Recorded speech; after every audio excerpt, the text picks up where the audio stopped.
The U.S. Supreme Court on Monday restored the 2017 murder conviction of a man in the 1979 disappearance of 6-year-old Etan Patz in New York City, one of the country's most notorious missing child cases.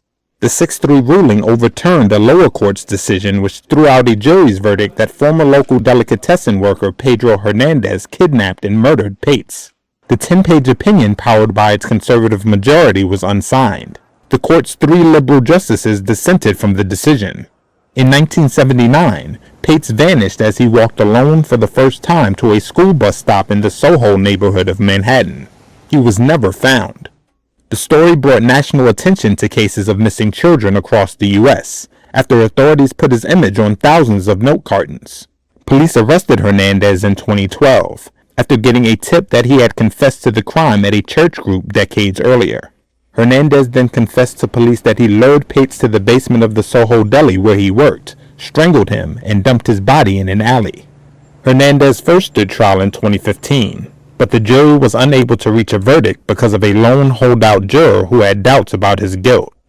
At his second trial in 2017, Hernandez was found guilty of kidnapping and murdering Patz. He was sentenced to a prison term of 25 years to life.